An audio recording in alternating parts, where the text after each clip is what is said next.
विनायक, एक इन्वेस्टर के लिए सबसे टफ क्या है कि 10-15 साल मतलब शांति से मार्केट को वॉच करो, पैसे लगे हैं तो भूल जाओ और शांति से बैठे रहो, ये कितना मुश्किल है? बहुत ज़्यादा। आई थिंक पहले ना इतना न्यूज़ फ्लो भी नहीं होता था, टू बी वेरी ऑनेस्ट। हुँ, लोगों को पता ही नहीं होता था दुनिया में क्या हो रहा है। और ट्रेडिंग करना ना आपके अंगूठे के उस पे नहीं था, डिपेंडेंट नहीं था। आज तो आप फ़ोन के थ्रू ट्रेडिंग कर सकते हैं। हुँ, पहले तो आपको जाना होता था, तो मुश्किल होता था। तभी जो आपने बोला ना, जो लोग भूल जाते हैं ना, वो सबसे ज़्यादा पैसा बनाते हैं। हुँ, क्योंकि जैसे मैंने आपको बताया, आज आज मिडल ईस्ट में कहीं पे वॉर हो गया, तो हुँ, आपको लगेगा मार्केट गिर जाएगा, तो आप अपना पैसा निकाल लेंगे। लेकिन कोई ये नहीं समझता कि पिछले 30-40 सालों में ऐसी बहुत सारी वॉर्स हुई हैं। हुँ, मार्केट गिरा है, लेकिन मार्केट उसके बाद रिकवर भी किया है। दुनिया, मतलब हमने कोविड में देखा, एग्ज़ैक्टली। मार्केट फटाफट से गिरा और मार्केट ने मौका ही नहीं दिया लोगों को वापस आने का, और हुँ, मार्केट बढ़ गया। तो 10-15 साल के अंदर, जैसे मैंने आपको सबसे पहले भी एग्ज़ाम्पल दिया था कि ₹100 का ₹200 बना आपने इन्वेस्टिंग के थ्रू, लेकिन हुँ, आपको लगा मैंने ₹100 कमा लिया। लेकिन अगर आपको पैसे का ज़रूरत नहीं है, तो हुँ, आप उस पैसे को लगे रहने दीजिए। अगर आपको लगता है कि ये पैसा अगले 5-7 साल के लिए है, तो आप उस पैसे को लगा के रखिए। 200 का 400 होने दीजिए, 300 होने दीजिए, जो भी होगा। हुँ, लेकिन जल्दी बाज़ार से बाहर निकलना भी गलत है। पैनिक के टाइम पे बाहर निकलना भी गलत है। तो जो आपका सवाल है ना कि 10-15 साल तक क्यों रहता है? क्योंकि मार्केट 10-15 साल तक एक जैसा नहीं रहता है। हुँ, मार्केट के अंदर अच्छी खबर भी आएगी, मार्केट के अंदर बुरी खबर भी आएगी। हुँ, और मार्केट का क्या है, मार्केट ना सरप्राइज़ेज़ से बहुत डरता है। हुँ। मार्केट को सरप्राइज़ेज़ नहीं पसंद है। मार्केट, अभी हमने देखा ही 25 हाँ, से लेके 26 में लगातार ये चल ही रही है, चल ही रहा है। सरप्राइज़ मिल सरप्राइज़ रहा पे है। सरप्राइज़, कल हमें लगता है कि लड़ाई खत्म हो गई है, फिर हुँ, लगता है शुरू हो गई है। तो मार्केट को सबसे ज़्यादा जो चीज़ अफ़ेक्ट करती है, या हुँ, जो जिसकी वजह से मार्केट सबसे ज़्यादा गिरता है, वो है सरप्राइज़। हुँ, वो एक अननोन इवेंट जो किसी को नहीं पता है, जो मार्केट के लिए नेगेटिव है। तो उस पे मार्केट ज़्यादा गिरती है। तो जो आपका सवाल है ना 10-15 साल तक, क्योंकि अब इतना ज़्यादा न्यूज़ है, हुँ, आपको रातों-रात मोबाइल पे नोटिफ़िकेशन आ जाएगा और आज लड़ाई हो गई। आप हुँ, कल सुबह उठते ही मार्केट से पहले आपको लगेगा कि मैं अपना मेरा जो प्रॉफ़िट बना है, मैं वो बेच देता हूँ। मैंने 100 का 200 तो बना लिया। अब लोगों को डर लगता है कि 200 का 150 हो गया तो अभी हुँ, बेच देता हूँ, दोबारा ले लूँगा। हुँ, वो दोबारा का मौका नहीं मिलता है, क्योंकि पॉज़िटिव न्यूज़ भी तो बिना बताए आएगी। हुँ, जैसे नेगेटिव न्यूज़ आया, तो पॉज़िटिव न्यूज़ भी बिना बताए आएगा।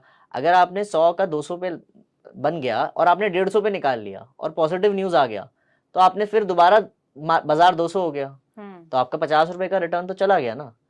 सो पॉइंट ये है, डिसिप्लिन रखना इज़ सबसे इम्पोर्टेंट। हुँ, और आपने बोला ना 10-15 साल तक कैसे डिसिप्लिन रखें, कैसे धैर्य हुँ। रखें कि हम लगे रहें मार्केट में। पेशेंस लेवल बिल्कुल हिल जाते हैं हिल कई जाता बार। है और हुँ, बड़ा, दिस इज़ नेचुरल, मतलब आप हुँ, उसको रोक नहीं सकते। जब आपका खुद का मेहनत का पैसा होता है और आपका पैसा एक लेवल तक पहुँच जाता है, ग्रो कर जाता है, तो आपको लगता है, आपको डर लगता है कि यार जो बना है मैं वो तो निकाल लूँ, बाद में हुँ, देखेंगे।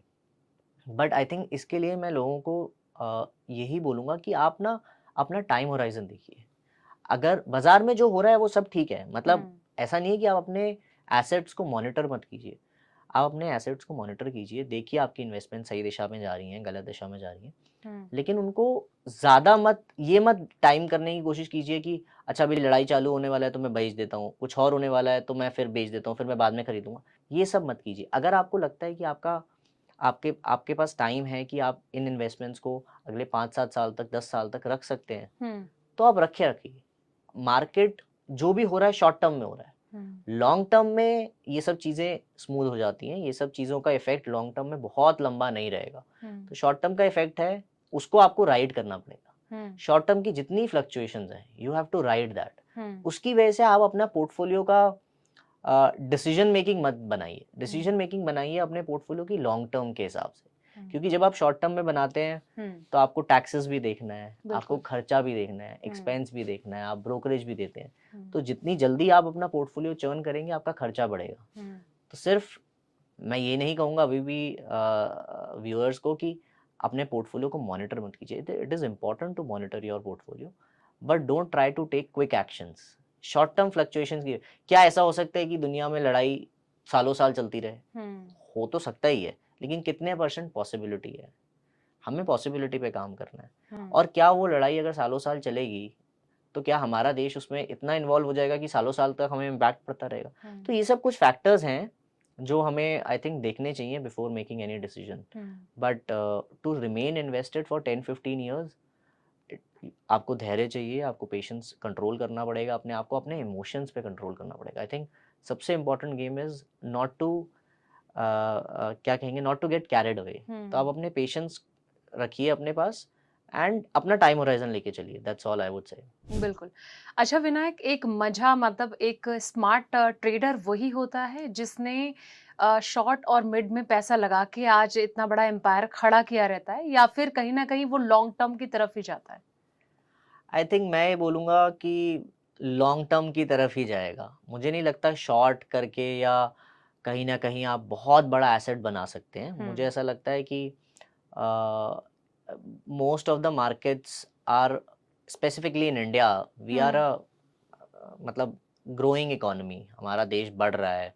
लोग 10 साल पहले जितना कमाते थे आज उससे ज़्यादा कमा रहे हैं. तो उनके खर्चे बढ़ रहे हैं, कंजम्पशन बढ़ रही है, इकोनॉमी का साइज़ बढ़ रहा है. हुँ, तो मुझे लगता है कि शॉर्ट करके बाजार में पैसा बनाना, I think it's very short term game. लेकिन आप परपेचुअल वेल्थ नहीं बना पाओगे. आपको अगर वेल्थ बनाना है तो आपको मतलब आपको बुलिश रहना पड़ेगा. हुँ, बेरिश रह के पैसा लंबा नहीं बनेगा. हुँ, बेरिश रह के आप हेज कर सकते हो, अपने लॉसेस कवर कर सकते हो.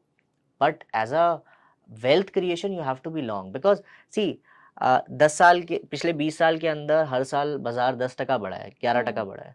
अगर कोई इस टाइम में शॉर्ट करके बैठेगा तो कैसे पैसा बनाएगा? पैसा हुँ। तो बढ़ती मार्केट में बनेगा ना. उसके लिए शॉर्ट टर्म जो हेजिंग है, दैट लेकिन इज पैसा तो लगा रहे हैं, जिन्हें शॉर्ट में पैसा बनाना है या फिर मिड में पैसा बनाना है, वो तो लगा रहे हैं अच्छे से पैसा और नहीं, बना भी रहे हैं। नहीं, नहीं, हालाँकि लॉसेस भी होते हैं। लॉसेस भी होते हैं. तो हुँ, जब आपने बोला ना शॉर्ट में पैसा बनाते हैं, तो पॉइंट ये है कि वो एक इवेंट ड्रिवन है. हुँ, बाजार, आपको ये देखना है कि बाजार कितना गिर सकता है. अगर आपने आज बाजार शॉर्ट किया तो हुँ, आपने ये सोच के शॉर्ट किया कि बाजार यहाँ से 10% गिर जाएगा, 20% गिर जाएगा. Hmm, that is a short term move. लेकिन बाजार यहाँ से डबल होएगा, हुँ, वो तो ऊपर ही में होगा ना, नीचे में तो नहीं होगा ना. हुँ, शॉर्ट में बाजार 10, 20, 30% गिर जाएगा, 40% गिर जाएगा. हुँ, पिछले 20 साल में ऐसा कभी नहीं हुआ होगा कि 20 साल पहले बाजार 10,000 पे था और आज 5,000 पे है. हुँ, 10,000 का बाजार 60,000 पे होगा. So that is what my point is. Short is a mid term game. It is probably a the right way to look at shorting the market, और इज लाइक हेजिंग. आप अपना पोर्टफोलियो का रिस्क कवर कर रहे हो. किसी के हुँ, पास 100 रुपया है, उसको लगता है बाजार गिर सकता है, हुँ, तो अपने 100 रुपये पे शॉर्ट पोजीशन बिल्ड करेगा. बाजार 20% गिर गया तो उसने 20% का अपना पोजीशन कवर कर लिया. हुँ, बट प्रॉब्लम ये है कि लॉन्ग टर्म में वेल्थ कैसे बनेगा? वेल्थ तो हुँ, लॉन्ग होने पे ही बनेगा, शॉर्ट होने पे नहीं बनेगा वेल्थ. हुँ। बिल्कुल। अच्छा, अगर मैं इन्वेस्टिंग के हिसाब से बात करूँ तो आखिर किस और आप एक इन्वेस्टर को भेजना चाहोगे? जैसे कि एसआईपी, हमारा थीम भी स्मार्ट एसआईपी है, तो एसआईपी के अलावा और कौन-कौन सी चीज़ें हैं, कौन-कौन से वो एसेट हैं जहाँ पर चूज़ किया जा सकता है और अच्छा बिल्डअप किया जाता है, किसी को अगर आने वाले वक़्त में अच्छा प्रॉफ़िट कमाना है, कॉर्पस तैयार करना है तो? आई थिंक देखिए, म्यूचुअल फंड तो एक तरीका है ही. हुँ, म्यूचुअल फंड के अंदर एसआईपी सबसे कॉमन तरीका है. आई थिंक रेगुलेटर भी बहुत सारे लोग प्रमोट करते हैं एसआईपी हुँ, को. उसका तरीका ये है कि आपको हर महीने एक अमाउंट आप डिसाइड कर सकते हैं.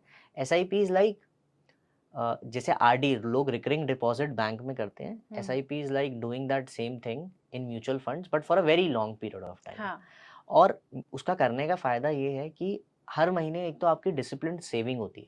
हाँ, आपको पता है कि हर महीने की पहली तारीख को या 5 तारीख को या 10 तारीख को आपके अकाउंट से 10,000 रुपए कटना है, या हुँ, आपके अकाउंट से 2,000 कटना है, 5,000 कटना है. अब तो आप एसआईपी 500 रुपए का भी कर सकते हैं. हुँ, तो आपका एक तो डिसिप्लिन क्रिएट होता है. आप अपनी खर्चे उस हिसाब से करते हैं ताकि मेरे पैसा जा सके अकाउंट से. हुँ, दूसरा, आप एक प्रोफेशनल को पैसा दे रहे हैं. So other than SIP, see SIP is a part of the mutual fund system only. हुँ, म्यूचुअल फंड में आप अगर एसआईपी कर रहे हैं तो ठीक है, लेकिन आप हुँ, लमसम भी कर सकते हैं. आप एक साथ भी पैसा डाल सकते हैं, उसमें भी कोई खराबी नहीं है. हुँ, आपने एसआईपी कर करके पोर्टफोलियो बिल्ड किया, लेकिन अगर आपको लगा कि आपके पास बोनस आया, हुँ, आपका साल के एंड में बोनस बना, आपके पास बोनस आया, अब मैं इस बोनस का क्या करूँ? अगर आपको लगता है कि मुझे कुछ खर्चा नहीं करना है, इस पैसे को मैं इन्वेस्ट कर सकता हूँ, तो उसके लिए भी आप इक्विटी म्यूचुअल फंड कर सकते हैं. अगर हुँ, आपका गोल शॉर्ट टर्म है, अगर हुँ, आपको लगता है कि मुझे पैसा साल, 2 साल, 3 साल में चाहिए, हुँ, तो आप उस पैसे को डेट म्यूचुअल फंड में या हाइब्रिड म्यूचुअल फंड में, जहाँ पे कम वॉलेटिलिटी रहेगा, जहाँ पे उतार चढ़ाव इतना ज़्यादा नहीं रहेगा, तो आप वहाँ कर सकते हैं। But for 90% of the investors I would say in India, I think mutual funds has to be their first investment from a stock market perspective, because mutual fund के अंदर हमने देखा है कि पिछले 10 साल के अंदर एवरेज म्यूचुअल फंड का return somewhere would be around 14%। तो आपने 14% का रिटर्न कंपाउंडिंग हर साल बनाया है थ्रू म्यूचुअल फंड। और उसमें आप सबसे इम्पोर्टेंट बात मैं सारे निवेशक को ये बोलना चाहूंगा कि आपका कुछ मतलब आप सिर्फ पैसा डेबिट करके अपने अकाउंट से दे रहे हो, उसके बाद एक फंड मैनेजर है जो उसको मॉनिटर कर रहा है, रेगुलरली देख रहा है कौन सा स्टॉक खरीदना है, कौन सी कंपनी बेचनी है, कौन सी पोर्टफोलियो में लानी है, किसकी पोजीशन कम करनी है, किसकी पोजीशन ज़्यादा करनी है। आप अपने काम में व्यस्त हैं, आप अपना काम कीजिए, आप अपने ऑफिस पे ध्यान दीजिए ताकि आप ग्रो कर सकें, सैलरी आए, फिर आप और निवेश कर सकें। But SIP is just one way of discipline investing. But other than that, अगर किसी के पास लमसम पैसा है तो mutual fund remains the best option. देखिए, हाई नेटवर्थ इन्वेस्टर्स के लिए जिनके पास बहुत ज़्यादा पैसा है, उनके लिए अलग प्रोडक्ट्स भी हैं, पोर्टफोलियो मैनेजमेंट सर्विसेज भी हैं, AIFs भी हैं, ऑल्टरनेटिव इन्वेस्टमेंट फंड्स भी हैं, जहाँ पे मिनिमम टिकट साइज 50 लाख भी हो सकता है, 1 करोड़ भी हो सकता है। तो प्रोडक्ट तो इंडिया की इकोसिस्टम में, कैपिटल मार्केट में बहुत सारा है। But for most of the mass affluent investor, most of the retail investors, मेरा आई थिंक रहेगा कि आपका सारा पोर्टफोलियो म्यूचुअल फंड इन्वेस्टमेंट से हो सकता है। म्यूचुअल फंड में आप कहाँ करना चाहते हैं वो आपके गोल के ऊपर डिपेंड करता है, आपके टाइम होराइजन पर डिपेंड करता है। अगर आपको लगता है टाइम होराइजन 5 साल से ऊपर है तो आप इक्विटी म्यूचुअल फंड में कीजिए। अगर आपको लग रहा है टाइम होराइजन 3 साल से 5 साल के बीच में, तो आप हाइब्रिड कीजिए। और अगर आपको लग रहा है कि 3 साल से भी कम है तो आप डेट म्यूचुअल फंड में पैसा कीजिए। तो आपके गोल के ऊपर डिपेंड करेगा। But otherwise mutual funds are there, PMS is there, AIF is there, bond. India का कैपिटल मार्केट हैज ग्रोन बहुत ज़्यादा हमने प्रोडक्ट देखे हैं नए आते हुए। And all these products are mostly regulated. ऐसा नहीं है रेगुलेशन है, रेगुलेटर बैठा है, बट ऑब्जेक्टिव कितना पूंजी है और कितना पैसा आप उन प्रोडक्ट में लगाना चाहते हैं, उन सब चीज़ों पर डिपेंड करता है।